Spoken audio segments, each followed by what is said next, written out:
నమస్తే. ఎన్నో ఆధ్యాత్మిక కార్యక్రమాలు నిరంతరం మన ఛానల్‌లో కొనసాగుతూనే ఉంటాయి.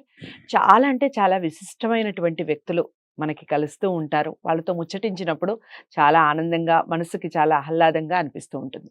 అలాంటి వారిలోనే ప్రముఖులు అని చెప్పొచ్చు. ప్రముఖ ఆధ్యాత్మికవేత్త డాక్టర్ నూరి నారాయణమూర్తి గారు ఈరోజు నాతో పాటు స్టూడియోలో ఉన్నారు. పండగల విశేషాలు తెలుసుకునే ప్రయత్నం చేద్దాం. ఈ శ్రావణ మాసంలో వచ్చే ముఖ్యమైన పండుగల గురించి మాట్లాడే ప్రయత్నం చేద్దాం. దాంతో పాటుగా ధర్మ సందేహాల రూపంలో కొన్ని ధర్మ సందేహాల్ని తెలుసుకునే ప్రయత్నం చేద్దాం. ఇక నుంచి మాక్సిమం గురువుగారు అందుబాటులో ఉన్నప్పుడల్లా ఖచ్చితంగా ప్రోగ్రామ్ చేసే ప్రయత్నం చేస్తాను. వీడియోని ఎక్కడా కూడా స్కిప్ చేయకుండా చూడండి. డౌట్స్ ఏమన్నా ఉన్నా, మీరు ఇంకేమైనా తెలుసుకోవాలి అనుకున్న కుతూహలం మీకున్నా ఖచ్చితంగా కామెంట్ బాక్స్‌లో తెలియచేయండి. ఎలాంటి ధర్మ సందేహానికైనా ఖచ్చితంగా ఈ వేదిక మీద నివృత్తి లభిస్తుంది.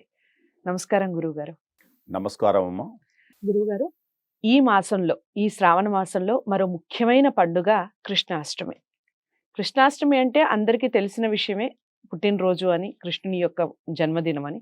అయితే అది ఎందుకు జరుపుకోవాలి? దానివల్ల వచ్చే శుభ ఫలితాలు ఏ విధంగా ఉంటాయి? ఎవరు చేసుకుంటే మంచిది? ఈ విషయాలన్నీ చెప్పండి. చాలా సంతోషం. కృష్ణ పరమాత్మని ఆరాధించడం అంటే పూర్వజన్మ సుకృత ఫల విశేషం ఉండాలి. హ్మ్. పూర్వజన్మే కాదు, కొన్ని వేల జన్మల యొక్క భాగవతోత్తముల యొక్క పరిచర్యంతో పరమాత్మని ఆరాధిస్తేనే ఆ కృష్ణ భగవానుని యొక్క దివ్య నామాన్ని పలికేటువంటి అదృష్టం కలుగుతుంది. మహానుభావుడు అవతార పురుషుడు మహావిష్ణుమూర్తి శ్రవణాష్టమి నడిరేయి స్వామి జనిల్చే, శ్రవణాష్టమి నడిరేయి స్వామి జనిల్చే, జగమెల్ల హసించే నందనందనుడై వ్రేపల్లియలో నవసించే, యశోదమ్మ తరించే పూతనాది దానవులా పీచమడంచే, నున్ని గోటితో గోవర్ధన మెత్తి రక్షించే, కృష్ణ చరితము మధుర సుధాపరితము. జీవ బ్రహ్మైత్యం చెందాలి అన్న, భక్తి యొక్క పరాకాష్ఠ చూడాలి అన్న, ఆత్మ యందు ఆ పరమాత్ముని లీనం చేసుకొని అమృతమైనటువంటి తుల్యమైనటువంటి ఆనంద అనుభూతులు చెందాలి అన్న కృష్ణమూర్తి తప్ప ఇంకా మార్గమే లేదన్నారు. అందుకని కృష్ణాష్టమి జరుపుకోవాలి. ఆ కృష్ణుడు భూమి మీద ఉదయించినటువంటి వేళలలో జోరున వర్షం కురుస్తూ ఉంటే, మహానుభావుడు ఉదయిస్తే దేవకీదేవి అష్టమ గర్భాన పుట్టాడు మహానుభావుడు. ఒక్క విషయం మీకు తెలుస్తాను, 6 గర్భాలను పిల్లలు పుడితే నరికి వేశాడు. 7వ గర్భం విష్ణుమూర్తి యొక్క ఆదేశానుసారం యోగమాయ దేవకీదేవి 7వ గర్భాన్ని తీసి రోహిణి గర్భంలో ప్రవేశపెట్టింది. 8వ గర్భాన్న అవతరించాడు మహానుభావుడు. ఆ అవతరించినటువంటి సమయంలోనే నెత్తి మీద పెట్టుకొని భగవదాదేశానుసారం రేపల్లకి వెళుతుంటే మహిమలు చూడండి మొదలు. ఆయన చెరసాలలో పుట్టినప్పుడే ఎందుకని కృష్ణాష్టమి జరుపుకోవాలి, ఎందుకని కృష్ణనామం చదవాలి, ఎందుకని కృష్ణుడు, ఈ ప్రశ్నలన్నిటికీ ఆయన పుట్టగానే శంఖచక్ర గదాధారుడై శ్రీవత్సాంకిత విశాల వక్షుడై దర్శనమిచ్చాడు చెరసాలలోనే. అదొక మహిమ. నేను వెళుతున్నాను అని ఆ సంకెళ్ళన్నీ తెగిపోయినాయి, అదొక మహిమ. యమునా నది ఒక్కసారి అలా పొంగుతున్నటువంటి యమునా నది రెండుగా చీలి షప్ అని అలా వచ్చేసింది, మధ్యలో దోవ ఇచ్చింది, ఇదొక మహిమ. అందరికీ మైకం కలిగింది, అదొక మహిమ. యశోదాదేవి గర్భంలో యశోదాదేవి కన్నది స్త్రీని, పురుషుణ్ణి కాదు. ఆ స్త్రీని ఇక్కడికి తీసుకొని వచ్చారు, ఇదొక మహిమ. వ్రేపల్లెలో తన బిడ్డయే అనుకున్నది. ఎన్ని మహిమలు! ఇదేలా చెప్పుకుంటూ పోతే ఎన్ని రోజులైనా చెప్పుకోవచ్చు. చివరికి ఆ మహానుభావుడు బాల్యంలో చేసినటువంటి లీలలే కాక అమోఘమైనటువంటి దుష్ట శిక్షణ చేశాడు. ఒకానొక సమయమున అర్జునుడు అడుగుతాడు, నీ జన్మలో కర్మలు ఏమి చేయాలి అని. అందరూ జన్మలెత్తుతారు, ఏ కర్మలు చేయాలో తెలియదు. ఏం తెలుసు వీళ్ళకి? తినటం, సంపాదించడం, పిల్లల్ని గంటం, రోగం వస్తే ఏడవడం, మరణించడం, ఇంతే కదా. పవిత్రమైనటువంటి జన్మ యొక్క రహస్యం ఏమిటి, పరమార్థం ఏమిటి, ఎంతమంది తెలుసుకుంటున్నారు? అర్జునుడు అడిగాడు, నా జన్మలో చేయవలసిన కర్మం ఏమిటో చెబుతాను విను అర్జున. పరిత్రాణాయ సాధూనాం వినాశాయ చ దుష్కృతాం ధర్మ సంస్థాపనార్థాయ సంభవామి యుగే యుగే. ఈ 3 కారణాల వల్ల నేను పుట్టాను.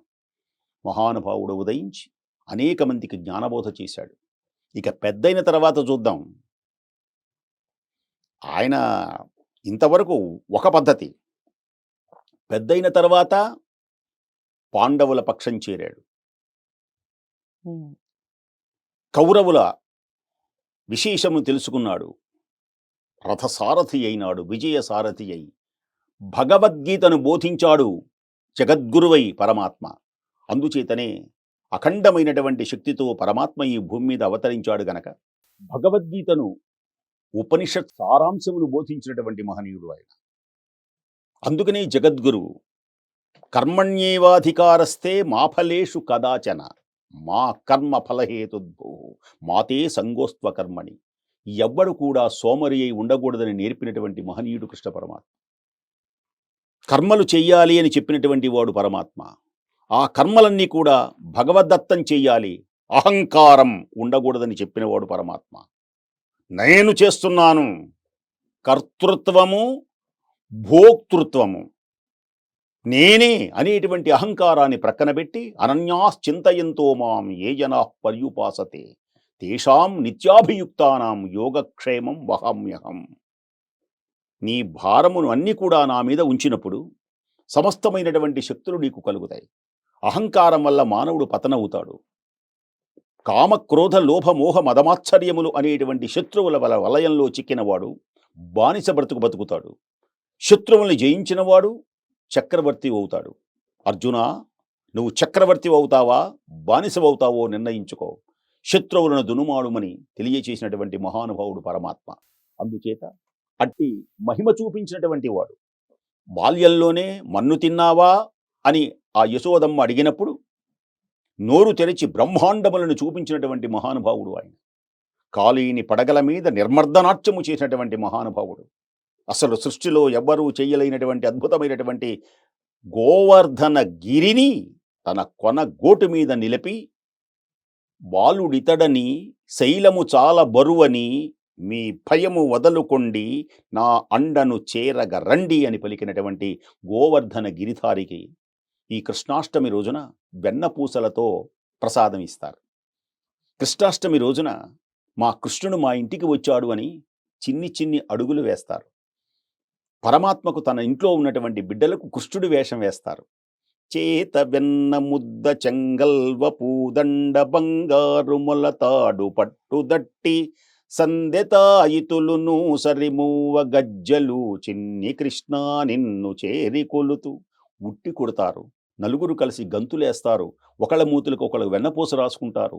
అలాంటి ఆనంద తరంగాలతో ప్రకాశించి అఖండమైనటువంటి ఆత్మ జ్ఞానాన్ని బోధించేటువంటి జగద్గురువు యొక్క దివ్యమైనటువంటి పండుగను మనం జరుపుకోవటం ఎంతో శుభప్రదం, పుణ్యప్రదం, ఆనందకరం. చాలా చక్కగా వివరించారు. ఈ కృష్ణాష్టమి రోజున మీరు ఏ విధంగా పండగని జరుపుకుంటున్నారు? అలాగే ఈ చిన్ని కృష్ణుడు మీ ఇంట్లో ఉన్నాడా? ఉంటే చిన్ని కృష్ణుని పాదాలు మీ ఇంట్లో కదలాడుతూ ఉన్నాయా? ఏ విధంగా వేసుకున్నారు? ఈ విషయాలన్నీ మాకు కామెంట్ బాక్స్లో తెలియచేయండి. అలాగే గురువు గారు చెప్పినటువంటి విషయాలన్నీ కూడా ప్రతి ఒక్కళ్ళకి చేరాలి అంటే మీరు లైక్ చేసి వీడియోని తప్పకుండా షేర్ చేయండి. ఛానల్ని సబ్స్క్రైబ్ చేసుకోవడం మర్చిపోవద్దు. మరో మంచి అంశంతో మళ్ళీ కలిసే ప్రయత్నం చేద్దాం. ఇంతవరకు సెలవు. నమస్తే.